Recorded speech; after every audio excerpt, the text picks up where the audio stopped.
This week in game news, Sonic the Hedgehog delivered a sick burn to Mighty Number 9 on Twitter. Did he go too far? Tencent purchased Supercell for $8.6 billion. Mojang's card game, Scrolls, received the first balance patch in several months. Overwatch made over $269 million in May. The 2016 Steam Summer Sale has kicked off, and we have some awesome games for you worth checking out. Halo 5 will be free to play from June 29th to July 5th. Fallout New Vegas gained back compatibility on the Xbox One, G2A and Tiny Build are having quite the spat, and Oculus VR has removed DRM. This is the Blackman and Robin Game News Update.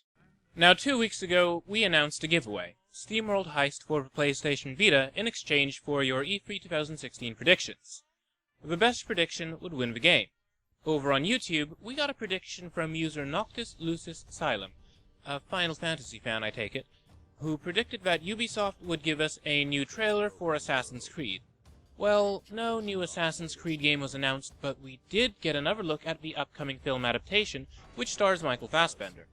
Over on Votes, user Amalek's Harry We Can't Say That on Television predicted that the United States military would announce a AAA version of the military simulator America's Army with a new engine, awesome graphics, and fresh gameplay. Well, that didn't happen, but it was the wildest prediction that we received. Congratulations, good sir, you've won a code. Now that's not the end of our giveaway. We're also giving away a Steam key for SteamWorld Dig on Mac, PC, and Linux. To enter for that, just let us know what you thought about this year's E3. We've extended the deadline on that a little bit, so please shoot us your thoughts and we'll be happy to share them on next week's episode. So, we've got some good news regarding Oculus VR. The DRM that they introduced to their games to lock out other headsets has been removed, quite surprisingly. In case you're just tuning in, what you should know is that a hack for Oculus games called Revive was created a couple months ago. It allows HTC Vive users to play games that were initially Oculus exclusive. Oculus VR later released an update to their software that broke the hack by introducing DRM, or Digital Rights Management. In case you haven't heard of DRM, all you need to know is that it's software that prevents you from using certain pieces of hardware or software in a certain way, generally for the sake of profit. The DRM that Oculus introduced added a hardware check, meaning that games would check to see if they were running on Oculus-built headsets. If the hardware check failed, then the game just wouldn't start. The developer of the Revive hack, within a short period of time, created a new workaround that completely bypassed the DRM, thus enabling piracy. This was never the intention of a developer who just wanted to make it possible for people to legitimately buy Oculus-exclusive games no matter what headset they're using. This horrid affair has done a lot of damage to Oculus VR's reputation. It's as though a multi-billion-dollar company somehow forgot that its nascent market is largely populated by enthusiasts who hate DRM and indeed aren't fond of the notion of exclusive games in the first place. Oculus VR hasn't really publicized the fact that they've pulled the DRM in an update, though they have made a statement to Vice saying that they removed the entitlement check and they won't use hardware checks as part of DRM on PC in the future, which is good news. Frankly, I can understand why Oculus would want games that they funded to only run on their platform, to draw people in and keep them there. That said, they've gone about it in a way that doesn't encourage a strong community or improve the industry. If they really wanted to hold on to customers and make new ones, they should have gone about this by providing the best experience for people who buy games through the Oculus storefront and by offering customers the best service that they can, rather than by trying to lock out the competition.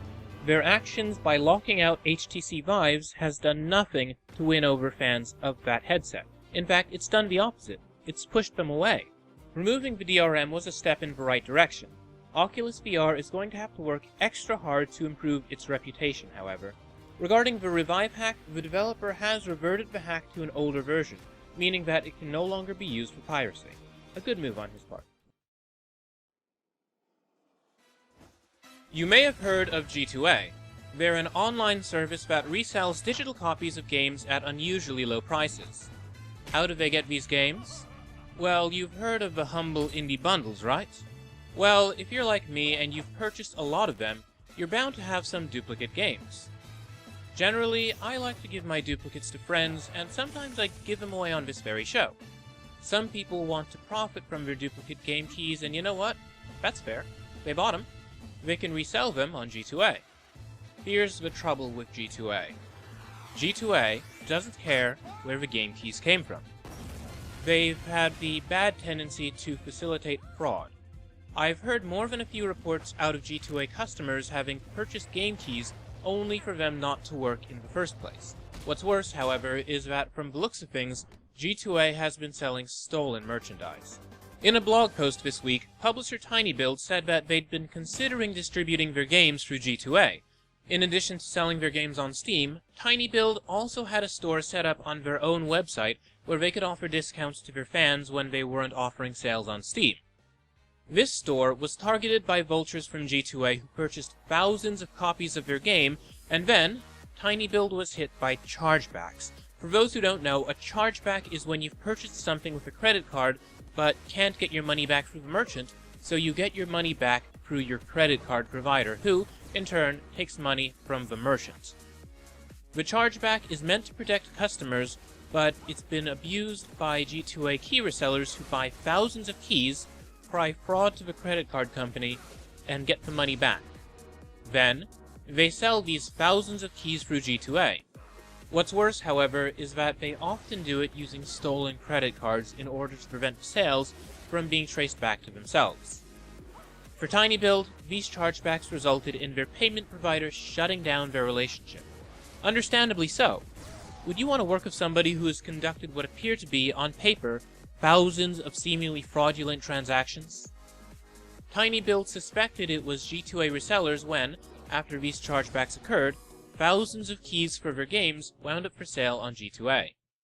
TinyBuild at the time was still in talks with G2A about partnering with them. TinyBuild asked G2A how many copies of their games had been sold through the service. These free games in particular, Punch Club, Party Hard, and Speedrunners, they'd sold 1,251, 890, and 24,517 units respectively.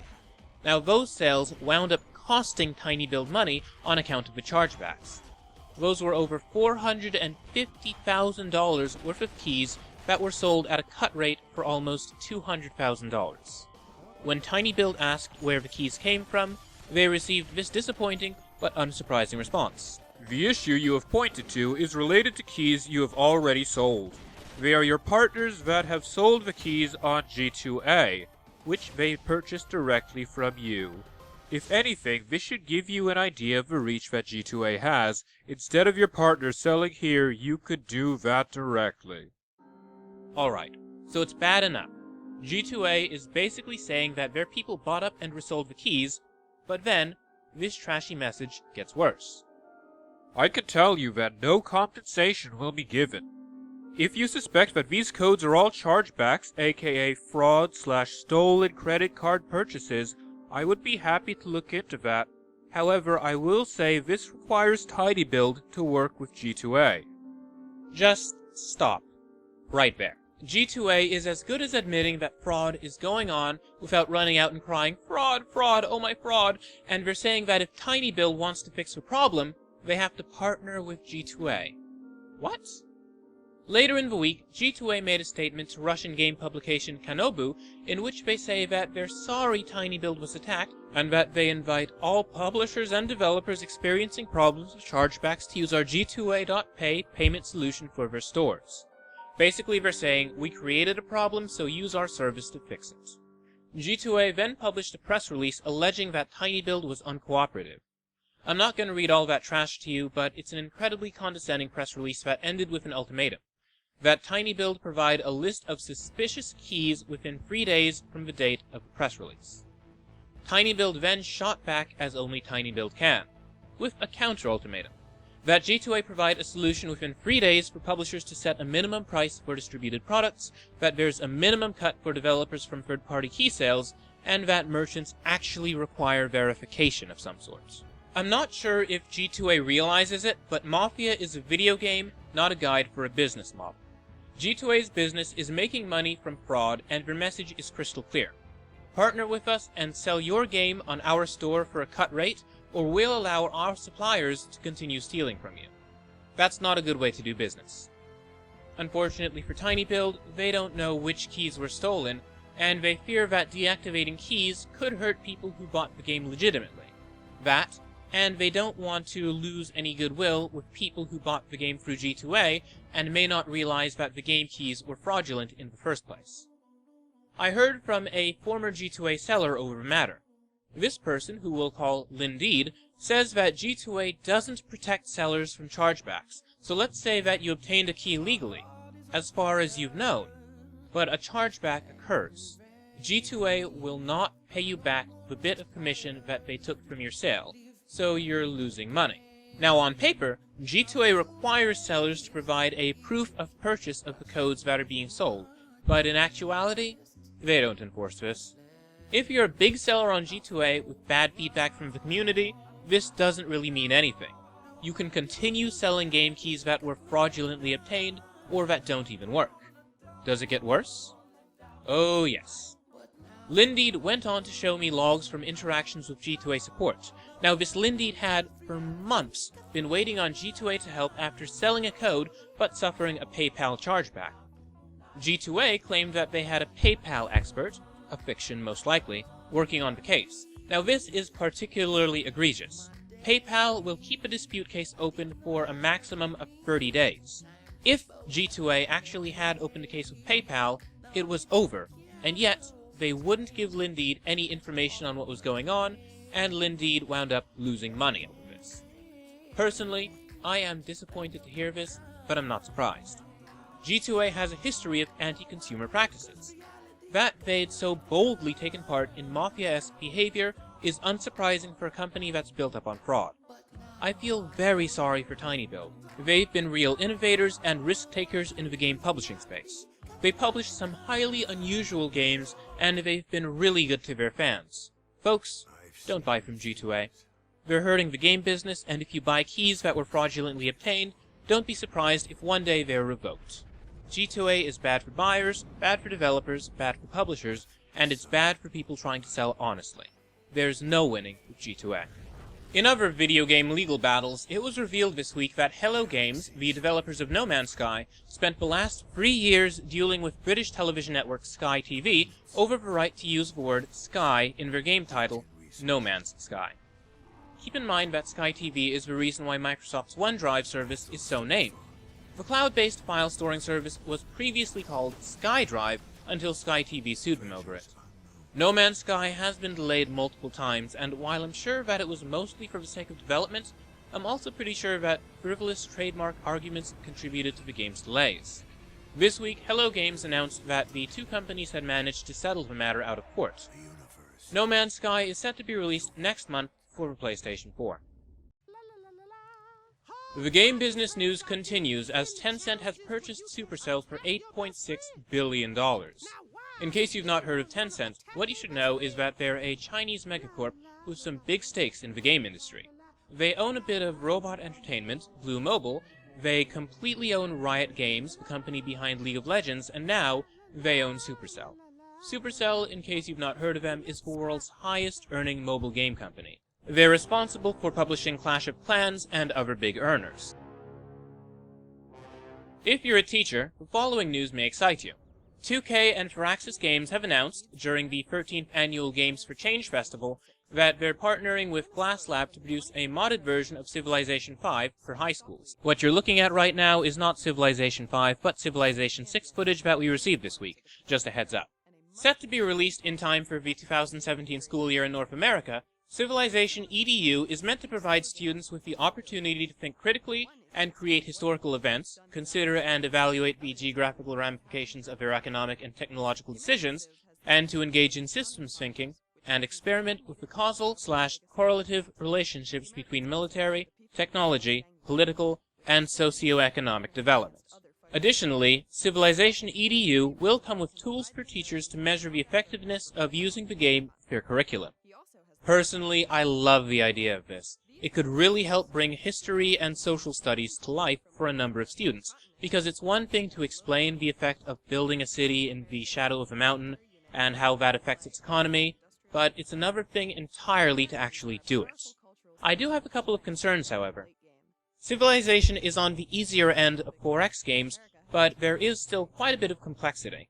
Will Civilization EDU be simple enough for students to get into without becoming boring? It would be awful for a student to fail a class because of not being good enough to play the game. But on the other hand, what if the game were dumbed down to the point that it stopped being entertaining and turned into a glorified tour of economic concepts? It wouldn't be effective as a game or as a teaching tool. Here's hoping that Civilization EDU turns out well when it's released next year. In game releases this week, Crows has released a new game called The Temple of No, which is a Twine game playable in a web browser. Crows is run by William Pooh, who you may know for his work on The Stanley Parable. Earlier, he released a free first-person adventure called Dr. Langeskov, The Tiger, and The Terribly Cursed Emerald, A Whirlwind Heist. His games, thus far, are largely about breaking the fourth wall and making you think about what goes into games as an artistic medium. Regarding The Temple of No, it's a text adventure in which you play as a brave man, a woman, or frog on a quest to do great things in the titular Temple of No. It's more of a comedy game than a serious adventure. The game is unrated, however it does contain some strong language. It's available for free from crowscrows.itch.io. Interested in building ships? We've got you covered with The Last Leviathan. Now, in a lot of ways, it looks like Besiege, albeit with boats instead of land-based siege engines. Much like Besiege and Kerbal Space Program, the game employs a physics engine, so that when you build a boat, it can be affected by in-game forces. You must build carefully with regard for hydrodynamics, maneuverability, and how well your boat will fare against enemy ships and giant cephalopods. Thus far, it's gotten great reception from players. The Last Leviathan is currently available on Steam for Windows in early access.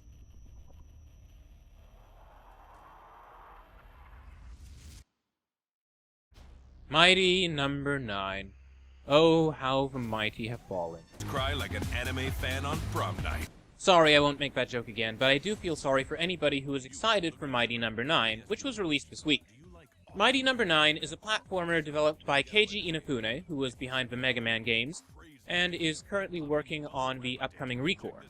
Now, Mighty Number 9 is the spiritual successor to the beloved platformer series, but unfortunately, it hasn't turned out that well. Both the critics and fans say that the game has a lot of issues, ranging from difficulty spikes, dull level design, bad voice acting, and a weak story. The Wii U version of the game, was that even tested? The Wii U version of the game has tremendous graphical glitches, and generally speaking, is a disaster. When played on a platform that it actually works on, it's not an altogether bad game, it's just that it suffers from being completely and utterly mediocre.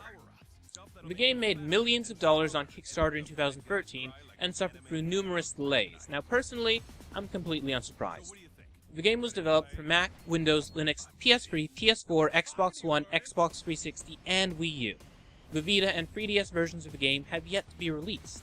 I mean, developing on multiple platforms is hard enough, but 10? For a simultaneous launch? That's extremely ambitious, but not very realistic.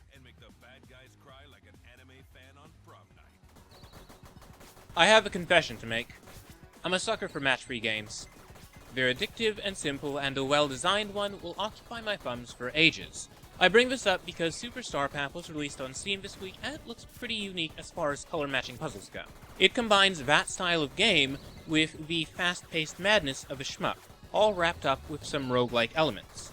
It's an unusual blend of elements that's garnered praise from both fans and critics, and it's currently available for Mac, Windows, and Linux. What is probably the strangest entry in the Fire Emblem series was released this week. Tokyo Mirage Sessions FE Sharp? I know for a certainty that's not a hashtag. Anyway, this really weird RPG is now out. Now developed by Atlus, as you may guess, it's set in Tokyo. It combines elements of the Shin Megami Tensei series with Fire Emblem lore to create a bizarre urban fantasy game that's about pop stars fighting interdimensional monsters. The game's weird. That said, it has gotten great critical reception and thus far is currently available for the Wii U. And now for a brief word from our sponsor. Here's a dirty little secret. When you wash your face at the end of the day, you might only be cleaning the surface of your skin. To clear those congested pores, you need a deep clean. And today, you can get it with Proactive's incredible deep cleansing brush. And here's something even more incredible. You get the brush free when you order a Proactive system today.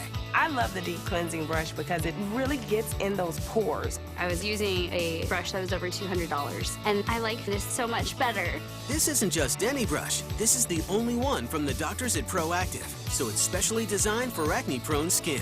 Call the number on your screen now to get America's #1 acne brand for just $19.95. Be among the first 500 callers, and you'll also get the deep cleansing brush free, plus more secrets for flawless skin. That's a $93 value for just $19.95. You only have 2 hands, but you have a whole lot of bristles. This is such an incredible offer that supplies are limited. Call the number on your screen now. She's not worth it, Bucky. In crowdfunding news this week, the Kickstarter for a game called Buck caught our attention. It's a post-apocalyptic Metroidvania starring an anthropomorphic dog, the titular Buck. Buck is a biker and mechanic who decides to look into the disappearance of a girl, and along the way discovers many dark secrets about the world he inhabits. Personally, the game reminds me a little of Dusty Revenge. An intense story with cute animal characters. It's an odd blend, but it has its fans. Currently in development for the Xbox One, PS4, Mac, Windows, and Linux, Buck has a playable demo that you can download from its Kickstarter page. This week, Sonic the Hedgehog turned 25 years old. The original game in the franchise came out on June 23, 1991. To celebrate this anniversary, Sega released this neat video showing the history of the games. Not what happens around 2006. Of course, this is a game news show, and we'd not be looking back unless we were looking forward. Sonic Team has teased a new game in an interview with Famitsu, along with the news that a movie is being developed by Sony Pictures, though we don't know when either of these things are coming out. Now personally, I've never been that big on Sonic. He's had some pretty mediocre games in recent years, although on occasion, there have been some gems. Hopefully the new game turns out well. Also, if you're looking for a good deal on some Sonic games, there's a great sale going on over at humblebundle.com. A special 25th anniversary bundle for Sonic. For $1, you get the original game, Sonic Adventure DX, Sonic 3D Blast, and Sonic CD.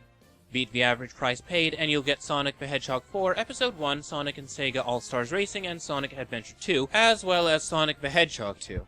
At the $10 tier is Sonic Lost World, Sonic Generations, Sonic 4 Episode 2, and Sonic and All-Stars Racing Transformed. Personally, I recommend just picking up the $10 tier, because right now the Beat the Average is over $9. Well, that's it for this week's game news. For all the latest game news, reviews, previews, and interviews, be sure to follow us on Twitter at Blackman and Robin. Be sure to visit our site, blackmanandrobin.com, for convenient links to the cool stuff from this week's episode, including that list of 7 awesome games that are worth picking up in this year's Steam sale. Be sure to follow me at Jordan_Cameron for my own views.